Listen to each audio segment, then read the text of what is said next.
다 같이 묵상기도 드리심으로 수요 예배 주님 앞에 드리겠습니다.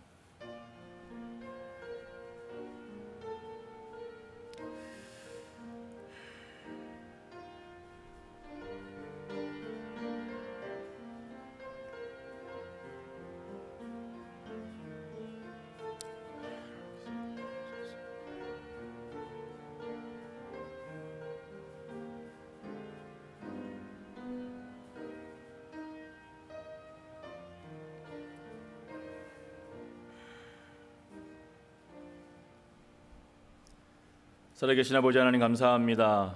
하나님께서 수요일 저녁 주님 앞에서 함께 예배할 수 있도록 은혜를 주시니 감사합니다.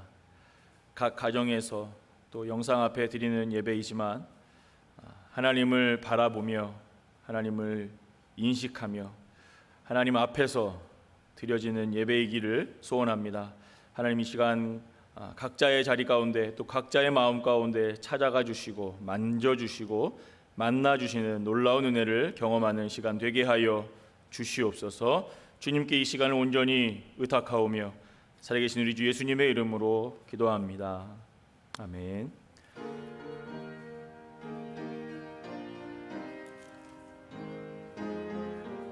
(515장) 찬양합니다. 눈을 들어 하늘 보라. 어지러운 세상 중에 곳곳마다 상한 영의 탄식 소리 들려온다. 빛을 잃은 많은 사람, 길을 잃고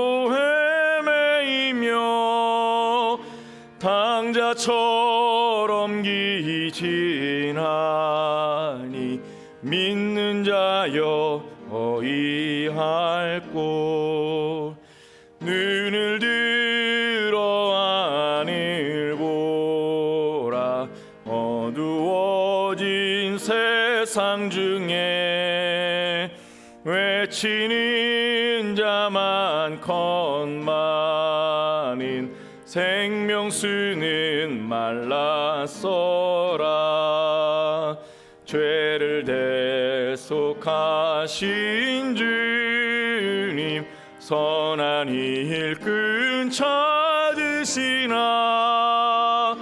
대답하리 어디 있나. 믿는 자여 어이할꼬. 눈을 들어 하늘 보라. 살아계신 주 하나님, 약한 자를 부르시어 하늘 뜻을 전하셨다. 생명수는 홀로 예수, 처음이요 나중이라. 주님 너를 부르신다. 믿는 자여 어이할꼬. 눈을 들어 하늘 보라. 다시 사신 그리스도, 만 백성을 사랑하사 오래 참고 기다리네.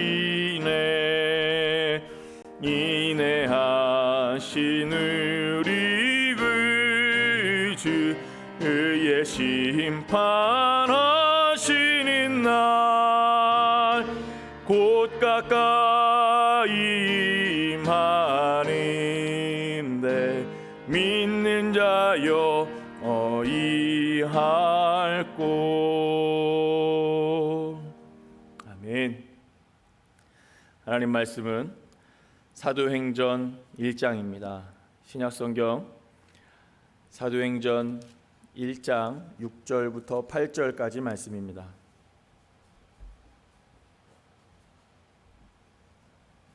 사도행전 1장 6절에서부터 8절까지 말씀, 신약성경 187면에 있습니다. 그들이 모였을 때에 예수께 여쭈어 이르되 주께서 이스라엘 나라를 회복하심이 이때니까 하니, 이르시되 때와 시기는 아버지께서 자기의 권한에 두셨으니 너희가 알 바 아니요 오직 성령이 너희에게 임하시면 너희가 권능을 받고 예루살렘과 온 유대와 사마리아와 땅 끝까지 이르러 내 증인이 되리라 하시니라. 아멘.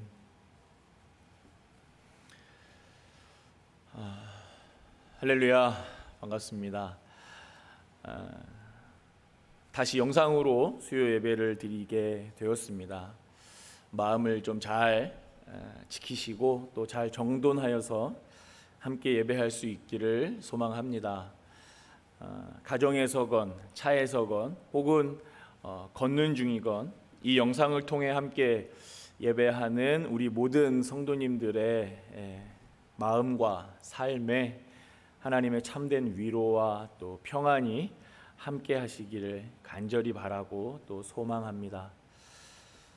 작금의 한국 사회와 또 한국 교회 현실을 보면서 여러분 어떤 마음을 가지고 계십니까? 오늘의 한국 교회를 보면서 아무런 아픔도 아무런 슬픔도 아무런 힘겨움이나 아무런 답답함도 없으신 분이 혹 있을까요? 그런 분이 혹 있으시다면 감히 말씀드리건대 여러분의 신앙이 참된 것인지 돌아보셔야 할지 모르겠습니다. 여러분, 신앙은 사랑이기 때문입니다. 신앙은 애정이기 때문입니다. 하나님과 성경과 그리스도의 복음과 이웃과 세상에 대한 사랑이 바로 신앙이기 때문입니다. 근래 한국 교회의 모습, 최근의 한국 사회의 아픔들을 보면서 신앙인의 한 사람으로서 애정을 가지고 바라보는 한 사람으로서 너무나 마음이 무겁고 또 아픕니다. 어디서부터 무엇을 어떻게 해야 할지 도무지 모르겠다는 생각도 듭니다.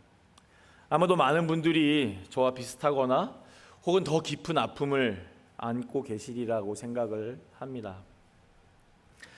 올해 초부터 시작된 이 코로나19라는 사태를 통해서 교회는 여러 가지로 큰 어려움을 넘어야만 했습니다. 교회뿐만 아니라 온 사회와 온 세계가 사실은 함께 아파하고 있었죠. 여전히 아파하고 있고요. 그 어려움을 지나는 동안 교회가 무엇인지 또 예배가 무엇인지에 대한 새로운 고민들도 분명 우리 안에 있었으리라 생각을 합니다. 그리고 한국 사회는 이 어려움을 비교적 잘 극복해 가는 것 같았습니다. 최일선에서 수고하시는 분들께 정말 마음 깊이 감사를 드립니다. 그리고 온 국민의 협조와 관심이 이 어려움을 이겨나가도록 하는 힘이었다는 것을 고백하고 또 감사한 마음이 있습니다. 그래서 우리 성림교회는 지난 8월 9일에 조심스러운 마음 또 기대하는 마음을 가지고 예배 회복의 날을 선포하였지요. 단순히 모여서 드리는 예배의 회복이 아니라 참된 회복, 참된 예배의 회복을 소망하는 마음이었습니다. 그러한 마음은 비단 우리 교회만 있었던 것은 아니겠지요. 많은 교회들과 단체들이 회복이라는 구호를 새롭게 되뇌이고 또 새롭게 마음에 새기는 시기가 8월 즈음이었던 것 같습니다. 제가 아는 한 대학 선교단체는 원래 매주 모여서 예배를 드리는 단체인데 봄학기 내내 당연히 모여서 예배를 드리지 못했습니다. 그리고 또 당연하게도 여름 수련회를 못했지요. 원래는 여름 겨울로 매번 4박 5일 짧아도 3박 4일의 수련회를 하는 단체인데 이번 여름에는 1박이라도 수련회를 하고 싶은 깊은 소망이 있었습니다. 본래는 6월 달 말에 수련회를 하지만 6, 7월에는 도저히 수련회를 할 수 없었는데 8월 들어서 2학기 직전에 여름 수련회를 할 수도 있지 않을까 하는 소망을 가지고 수련회를 계획했습니다. 그리고 그 수련회 표어를 다음과 같이 정했습니다. 고백, 예배의 회복. 고백, 뒤로 돌린다는 것이죠. 또 우리 한글로는 고백, 우리의 마음을, 우리의 삶을, 우리의 신앙을 고백한다는 말이기도 합니다. 고백, 무엇을 고백합니까? 어디로 고백합니까? 예배의 회복으로, 예배의 회복을 고백하자는 그런 마음을 담아서 이렇게 표어를 정했는데, 이 단체의 이 수련회가 오프라인으로 모이기로 했지만 오프라인 수련회가 취소가 되었다는 이야기를 들었습니다. 서울의 한 대형교회 어린이 예배부의 온라인 수련회 표어도 다음과 같습니다. 회복, 그 다음. 회복이라는 구호는 너무나 적실할 뿐 아니라 절실한 것이었죠. 그러한 절실한 소망이 다 같은 우리들의 마음이었던 것 같습니다. 이러한 때에 저는 한 가지를 여러분들께 묻고자 합니다. 저 스스로에게, 그리고 우리 성도님들께, 우리 한국 교회에 묻고자 합니다. 무엇이 회복인가 하는 거지요. 여러분, 회복이 무엇입니까? 대학 시절 후배들에게 정말 습관처럼 많이 했던 말이 있습니다. 뭐냐면 제발 고민 좀 하고 살자는 것이었습니다. 고민을 좀 해야 된다는 거예요. 고민하지 않고 살아가는 삶이, 고민하지 않고 살아가는 젊음이, 고민하지 않고 살아가는 청춘이 무슨 의미인가? 제발 좀 고민하며 살아가자. 제가 수도 없이 많이 이야기했고 저 스스로에게도 끊임없이 주문했던 것입니다. 예배를 고민합니다. 기도를 고민합니다. 하나님의 말씀을 고민합니다. 나 자신을 고민하고 내 삶을 고민하고 무엇이 옳은 것인가를 고민하는 삶이 너무너무 중요하다고 생각했습니다. 여러분, 이 중대한 회복의 기로 앞에서 저는 다시금 그렇게 묻는 것입니다. 무엇이 회복인가? 그런데 이 회복에 대한 고민을 어떻게 해야 할까요? 어디로, 또 무엇을, 왜, 어떻게 회복할 것인가 하는 것을 우리는 좀 깊이 진지하게 고민해 봐야 하지 않겠습니까? 그냥 회복이라는 말은 너무 쉬운 말이기 때문에, 우리가 흔히 쓰는 말이기 때문에 그 의미를 막 고민하지 않아도 다 아는 말이기 때문에 깊이 고민하지 않은 것 같아요. 고민하지 않고 회복이라는 말을 쓰는 거죠. 하지만 우리는 이 시기에 이 회복이라는 말에 대해서 좀 깊이 생각해 보아야 하지 않겠는가 하는 겁니다. 여러분, 오늘 본문에서, 우리가 읽은 본문에서 제자들이 예수님께 이런 의미심장한 질문을 합니다. 1장 6절 말씀입니다. 같이 한번 읽어보겠습니다. 그들이 모였을 때에 예수께 여쭈어 이르되 주께서 이스라엘 나라를 회복하심이 이때니까 하니. 여러분, 제자들이 부활하신 예수님과 함께, 부활하신 예수님께 다시금 하나님의 나라에 대하여서, 또 자신들이 해야 할 일들에 대하여서 다시 재교육들을 받는 시기이죠. 예수님이 부활하신 이후에 제자들과 40일을 함께 하시면서 여러 가지를 다시 가르치셨어요. 그리고 이제 제자들이 예수님께 이렇게 여쭙는 것입니다. 하나님, 주님, 이스라엘 나라를 회복하심이 이때입니까? 이스라엘 나라를 이때는 회복하시겠습니까? 이제 주님이 지금 회복하시는 겁니까? 여러분, 제자들의 관심은 시기에 있었어요. 언제, 지금, 혹은 다음에, 도대체 언제 주님은 이스라엘 나라를 회복하실 것인가? 예수님이 이제 부활도 하신 마당에 이제는 회복을 해야 하지 않겠는가? 그래서 예수님께 제자들이 이렇게 묻는 것이죠. 주께서 이스라엘을 회복하시는 것이 이때입니까? 그 제자들의 물음에 주님이 어떻게 답하십니까? 여러분, 주님의 관심은 어디에 있습니까? 주님은 제자들의 관심을 좀 다른 곳으로 돌리시는 것 같아요. 1장 7절 말씀에 주님께서 이렇게 답하십니다. 때와 시기는 아버지께서 자기의 권한에 두셨으니 너희가 알 바 아니다. 여러분, 우리의 관심은 언제에 있는 것 같아요. 혹은 어디에 있는 것 같습니다. 언제 회복하는 건가? 어디로 회복하는가? 어디서 회복하는가? 여러분, 어디서 회복하는가를 고민했던 한 여인이 있었습니다. 요한복음 4장에 소개되고 있는 이야기, 우리들이 잘 아는 이야기지요. 사마리아 여인과 주님이 만나신 장면입니다. 요한복음 4장 19절과 20절 말씀에 보면 그 사마리아 여인이 예수님께 질문합니다. 여자가 이르되 주여, 내가 보니 선지자로소이다. 우리 조상들은 이 산에서 예배하였는데 당신들의 말은 예배할 곳이 예루살렘에 있다 하더이다. 여러분, 이 여인은 처음에 이 예수님이 누군지 몰랐지요. 그러나 조금씩 대화를 하면서 이 예수님, 자기 앞에 있는 이 남자가 특별한 사람이라는 것을 깨닫게 됩니다. 자신의 결혼 이력들을 주님이 다 알고 계셨지요. 여러 가지 이야기를 통해서 이 앞에 있는 이 남자가, 이 선생님이 정말 특별한 분이라고 하는 것을 이 여자는 마음에 점점점 깨닫게 돼요. 그래서 당신은 내가 보니까 선지자인 것 같습니다. 선지자를 만나자 이 여인은 자신이 깊이 간직했던 아주 중요한 하나의 질문을 꺼냅니다. 누구에게인가는 꼭 물어보고 싶었던 질문이었겠지요. 선지자와 같은 사람을 만나면, 뭔가 진리를 알 것 같은 사람을 만나면 꼭 물어보고 싶었던 질문이 있었던 것 같아요.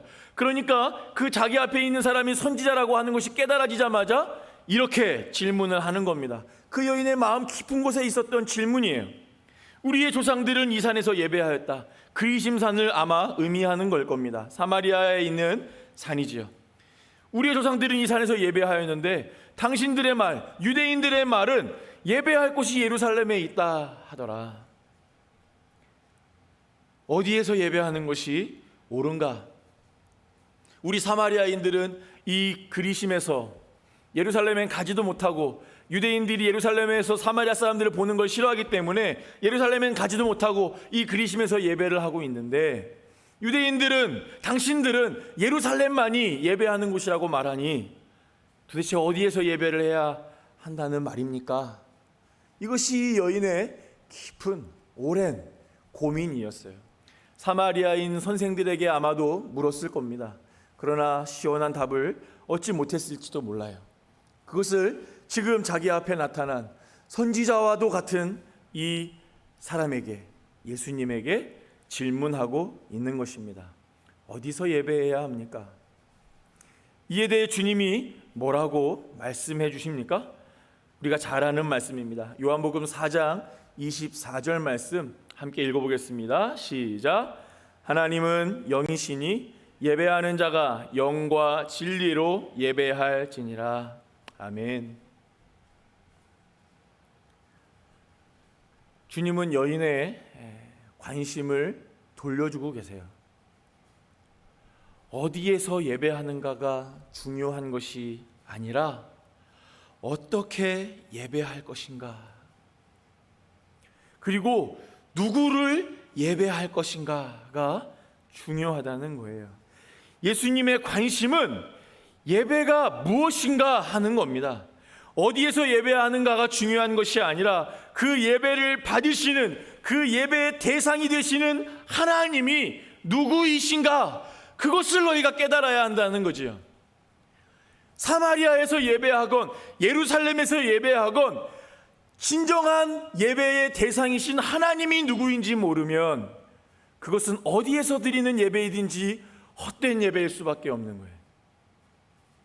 그러니 너희가 정말로 물어야 할 질문은, 우리가 예배해야 할 그 대상, 우리가 예배하는 그 하나님은 어떤 분이십니까? 그리고 그 하나님 앞에서 우리는 어떻게 예배해야 합니까? 라는 질문이어야 한다는 거예요. 그래서 이렇게 말씀해 주시는 겁니다. 하나님이 영이시니, 하나님은 영이시기 때문에 어느 곳에서나 있죠. 사마리아에나 예루살렘에나 어떠한 유럽에나 미국에나 대한민국에나 그 어디에나 온 우주 가운데 계시니 어디에서 예배하는가는 중요하지 않다. 다만 그 하나님이 누구신지 너희가 깨닫고 어떻게 영과 진리로 예배하는 것이 중요하다. 어떻게 예배하는 것이 중요하다라는 거예요. 그리고 이제 예수님은 승천을 앞두시고, 부활하신 예수님은 승천을 앞두시고 다시 제자들과 비슷한 이야기를 주고 받으시는 겁니다. 오늘 본문 7절 말씀을 다시 한번 읽어봅시다. 7절 말씀 시작. 이르시되 때와 시기는 아버지께서 자기의 권한에 두셨으니 너희가 알 바가 아니다. 그렇다면 주님께서 오늘 본문에서 언제에만 관심이 있는 그 제자들에게 주신 답은 무엇인가? 때와 시기는 너희가 알 바가 아닌데 그러면 너희가 무엇에 관심을 둬야 하는가? 1장 8절 말씀입니다. 우리가 너무너무 잘 아는 익숙한 말씀인데요, 같이 한번 크게 읽어보겠습니다. 시작. 오직 성령이 너희에게 임하시면 너희가 권능을 받고 예루살렘과 온 유대와 사마리아와 땅 끝까지 이르러 내 증인이 되리라 하시니라. 아멘. 여러분, 이 본문은 주로 전도를 독려하고 선교를 격려하는 말씀으로 많이 알려져 있지요. 또 그렇게 다루어져 왔습니다. 저도 그렇게 많이 다루어 왔지요. 그러나 이 본문은 본질적으로 문맥 속에서 본다면 이 본문은 이 1장 8절 본문은 제자들의 질문에 대한 답이라고 하는 것을 기억해야 합니다. 제자들의 물음은 주님, 이스라엘 나라를 회복하심이 이때입니까? 주님, 언제 회복하십니까? 주님, 정말로 이제 회복하시는 겁니까? 주님, 부활도 하셨으니까 이제 정말로 회복하시는 겁니까? 라고 하는 물음, 그 물음에 주님이 답하신 내용이라는 것이죠. 주님은 어떻게 말씀하시는 겁니까? 그것이 중요한 게 아니야. 지금 회복하느냐, 언제 회복하느냐, 다음에 회복하느냐, 그것이 중요한 게 아니야. 정말 중요한 것은 너희가 누구인지를 아는 거야. 여러분, 정말로 참된 회복은 이제 회복하느냐, 다음에 회복하느냐, 혹은 사마리아에서 회복하느냐, 예루살렘에서 회복하느냐가 아니라 내가 누구인지를 아는 것, 내가 누구인지 나의 정체성이 무엇인지를 아는 것이 참된 회복이라고 하는 것을 주님이 말씀하시고 계시다고 하는 겁니다. 그리스도인의 본분이 무엇인가? 그리스도인의 정체성이 무엇인가? 라는 거지요. 여러분, 어디로 회복될 것인가가 아니라 여러분 언제 회복될 것인가, 혹은 어디서 회복할 것인가가 아니라 어디로 회복할 것인가가 중요하다는 거예요. 회복이라는 말은 기본적으로 돌아간다는 말이지요. 어디로 돌아갈 것인가? 무엇을 회복할 것인가? 회복된 뒤에 나는 어떤 존재여야 하는가? 회복은 곧 바른 정체성의 확립과 관계가 되어 있다는 겁니다.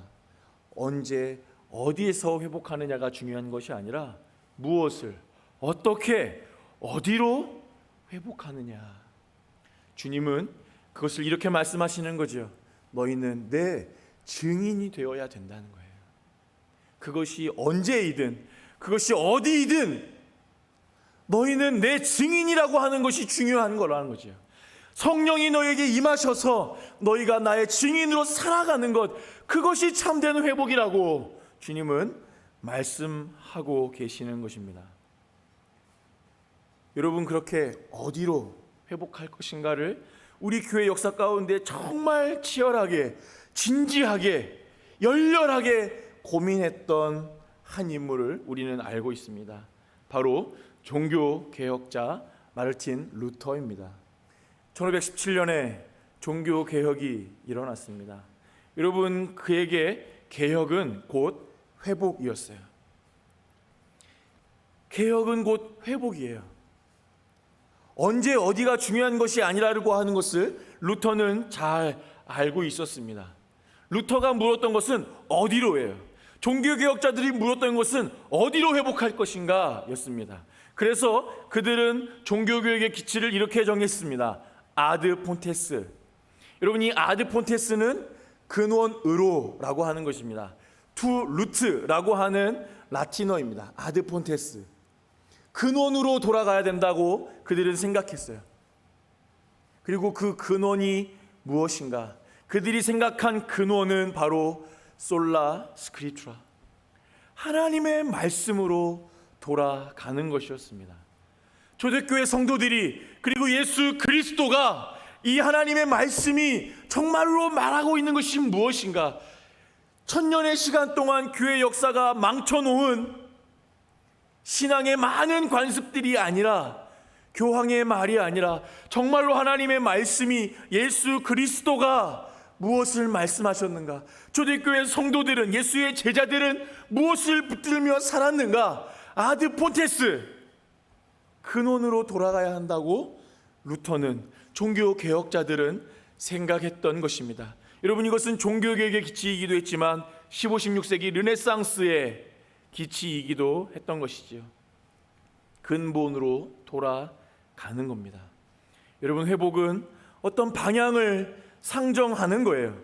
어디로 회복할 것인가를 생각해야 된다는 것이죠. 언제 회복할 것인가가 중요하지 않고 어디서 회복할 것인가가 중요하지 않다는 거예요.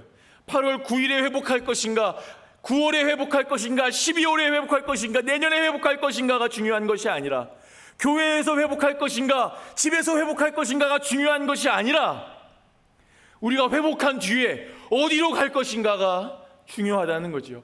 회복한 뒤에 우리는 무슨 존재가, 어떠한 존재가 되어야 하는가? 그것이 회복을 생각하는 우리들에게 너무나도 중요하고 필요한 질문이지 않겠는가 하는 것입니다. 하나님의 말씀으로 돌아가야 한다고 외쳤던 루터의 종교개혁은 95개조 반박문이라고 하는 것으로 시작했습니다. 여러분, 1517년이 종교개혁의 원년인 이유는 1517년에 95개조 반박문이 걸렸기 때문이에요. 실질적으로 이 95개조 반박문으로 종교개혁이 시작했다고 해도 과언이 아니라는 말이죠. 그런데 이 95개조 반박문을 제대로 읽어본 성도들이 얼마나 있을까요? 교회는 이 95개조 반박문을 왜 가르치지 않을까요? 여러분, 이 95개조 반박문을 우리가 들여다볼 필요가 있습니다. 종교개혁이 거기에서 시작되었고, 우리 개신교의 신앙이 사실은 거기에서부터 다시 회복되기 시작했기 때문입니다. 여러분, 95개조 반박문 1조만 우리가 한번 보겠습니다.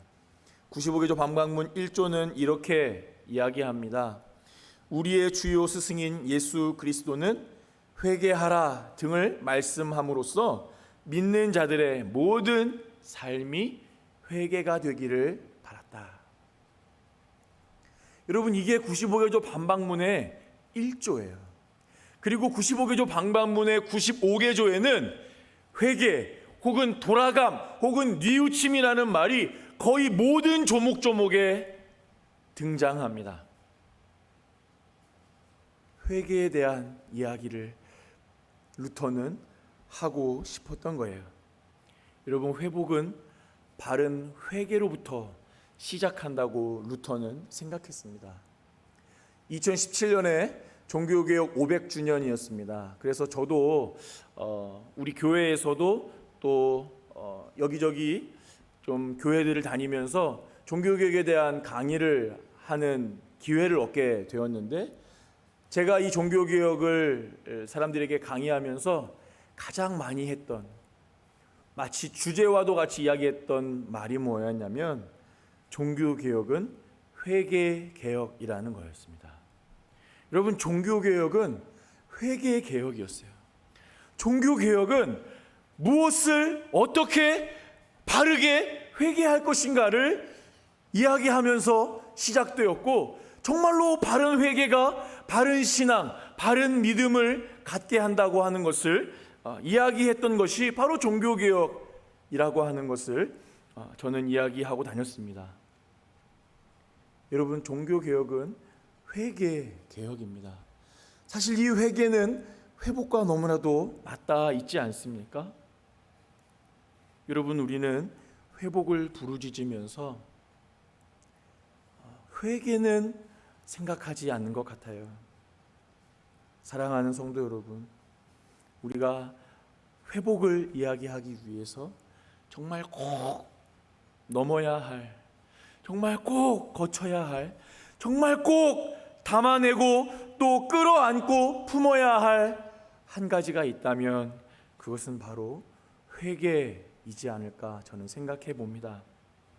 여러분, 우리가 회개해야 하는 그런 시대, 그러한 시점에 살고 있지 않습니까? 여러분, 이 한국 교회를 보면서 참 많은 사람들이 아파한다고 설교를 시작하면서 말씀을 나눴지요. 여러분, 저도 많이 아프고 많은 사람들이 힘겨워합니다.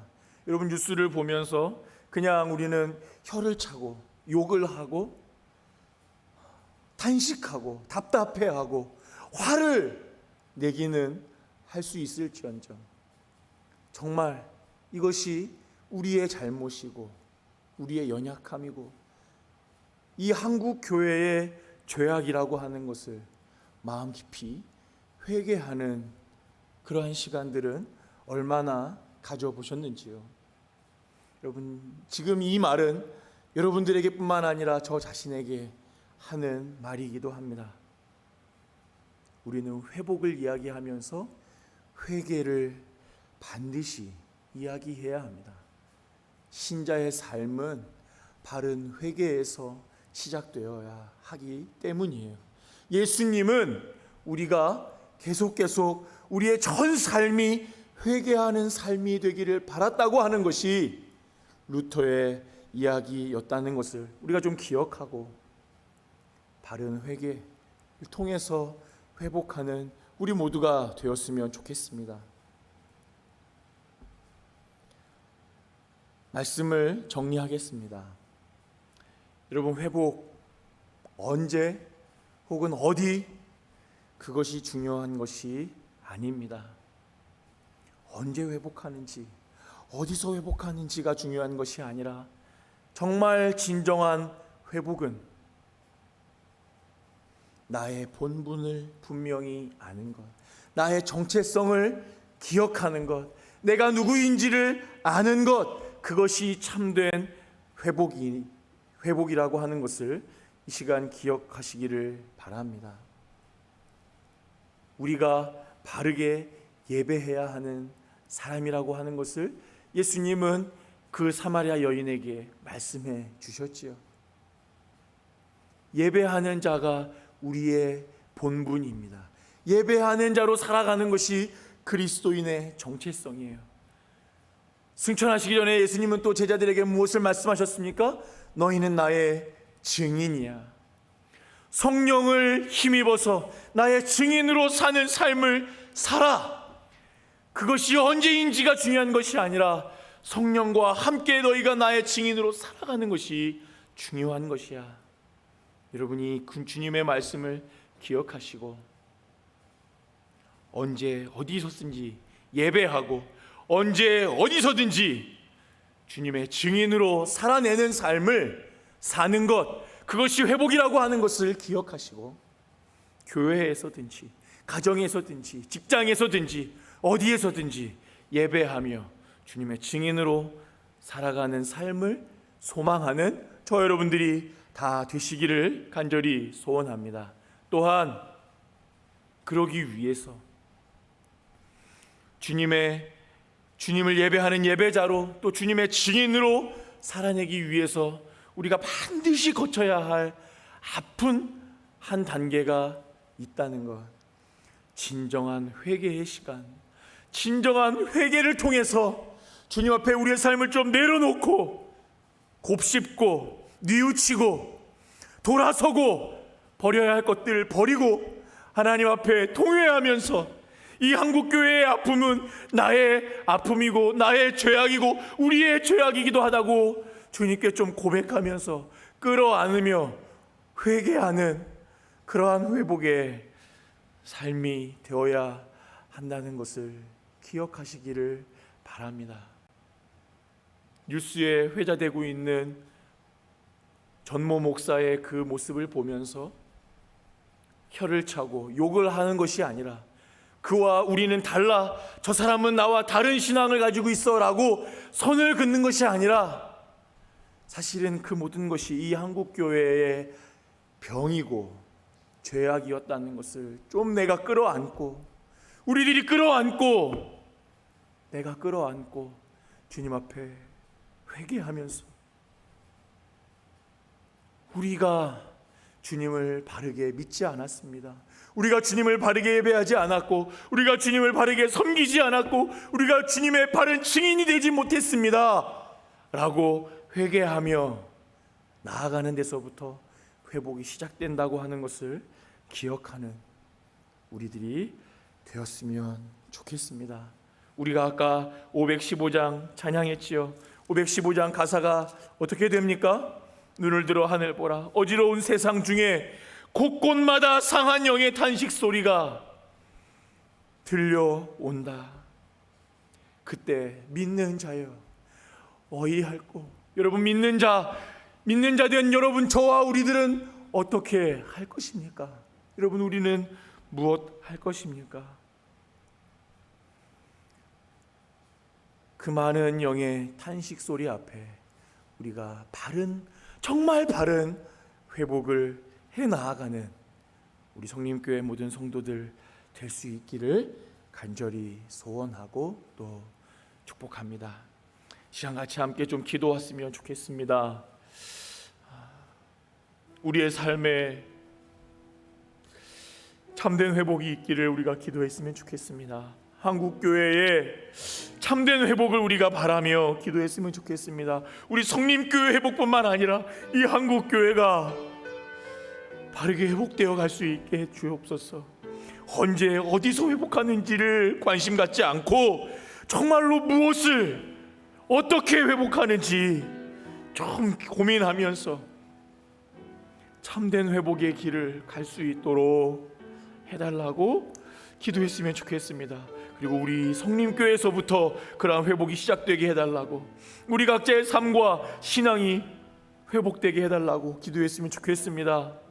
하나님의 말씀으로 회복되며 우리의 예배자로서의, 우리의 지인으로서의 정체성이 회복되며 우리가 참된 회개로 그 회복의 길을 갈 수 있도록 도와달라고 기도하시고, 특별히 이 코로나 사태가 하루빨리 진정될 수 있도록 도와달라고, 다시 또 너무나도 아파지는 이 한국 사회, 또 많은 방역 당사자들, 방역 당국자들, 또 많은 의료진들 너무나도 힘든 그 시간들을 버텨왔는데 다시 또 힘겨운 시간들을 통과해야 하는 이 아픔 속에서 그들이 힘을 잃지 않고 나아갈 수 있도록 도와달라고 우리가 마음을 다해 기도했으면 좋겠습니다. 이 시간 우리의 삶을 끌어안고 우리의 회복의 소망을 하나님께 올려드리며 함께 기도하겠습니다. 살아계신 하나님 아버지, 살아계신 하나님 아버지, 하나님, 우리가 참된 회복을 꿈꿉니다.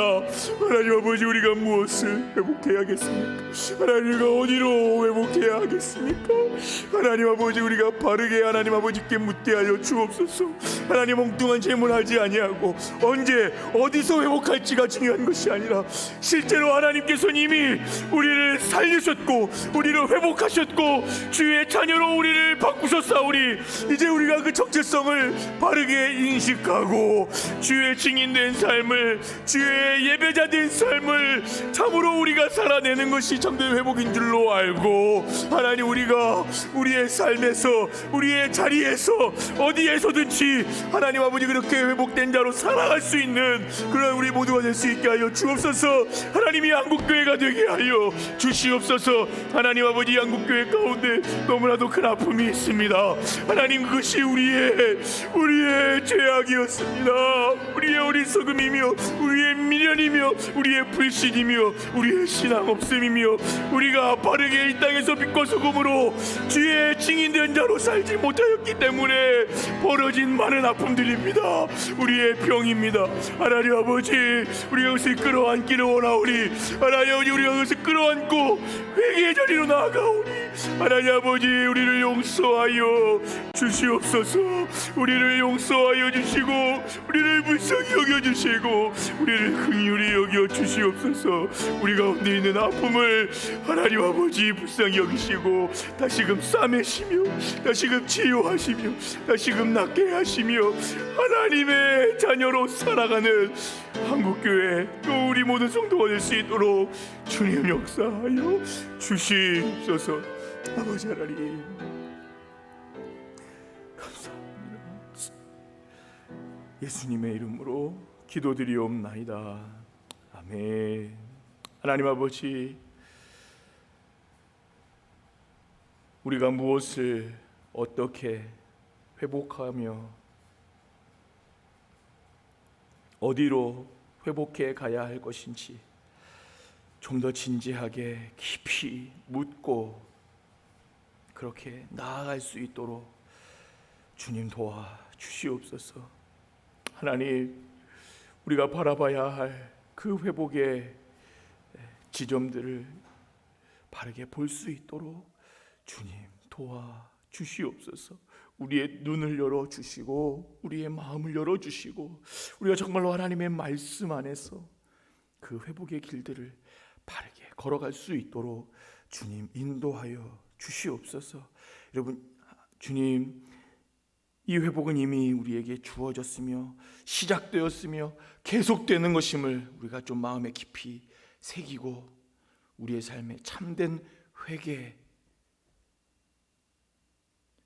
참된 회개로 그 회복의 길을 갈 수 있도록 하나님 인도하여 주시옵소서. 한국교회의 아픔과 한국교회의 이 어려움들을 우리가 좀 끌어안고, 내가 끌어안고 우리 성림교회가 끌어안고 기도함으로 한국교회 가운데 빛으로 또 소금으로 드러내는 그러한 교회, 그러한 성도, 그러한 신앙인들 다 될 수 있도록 주님 축복하여 주시옵소서. 감사하며 예수님의 이름으로 기도드리옵나이다. 아멘. 521장 같이 찬양하겠습니다. 구원으로 인도하는 그 문은 참 좁으며 생명으로 인도하는 그 길은 참 험하니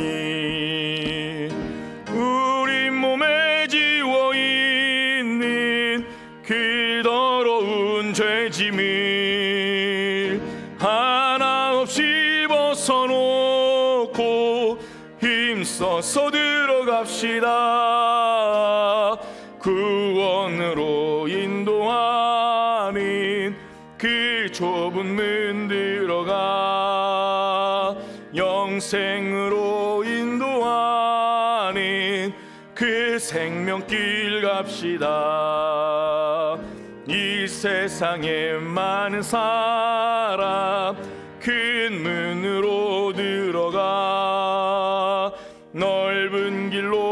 할지라도 멸망으로 끝나니 세상 헛된 부귀영화 모두 내어버리고 주의 말씀 순종하여 그 생명길로 갑시다. 구원으로 인도하는 그 좁은 문 들어가 영생으로 인도하는 그 생명길 갑시다. 구원의 문 열렸으니 주의 공로 힘입어 주저 말고 들어가서 생명길로 갑시다. 구원의 문 닫힌 후엔 들어가고 싶으나 한 번 닫힌 구원의 문 또 열려지지 않으리. 구원으로 인도하는 그 좁은 문 들어가 영생으로 인도하는 그 생명길 갑시다. 축도합니다. 우리 구주 예수 그리스도의 놀라우신 사랑하심과 아버지 하나님의 크신 은혜와 성령 하나님의 도우시고 붙드시고 함께 하시는 은사가 참된 회복이 무엇인지 깊이 고민하며 정말로 그리스도인으로서 예배의 삶, 증인으로의 삶, 빛과 소금으로서의 삶, 바른 그리스도인으로서의 정체성을 회복하기를 소원하고 다짐하며 또한 그 길을 갈 때에 우리의 삶에 우리 한국 교회에 있는 이 모든 아픔들과 병든 것들을 끌어안고 회개하면서 나아가기를 다짐하는 모든 주님의 백성들, 성림교회 성도들 머리머리 위에 이제부터 영원토록 함께 있을지어다.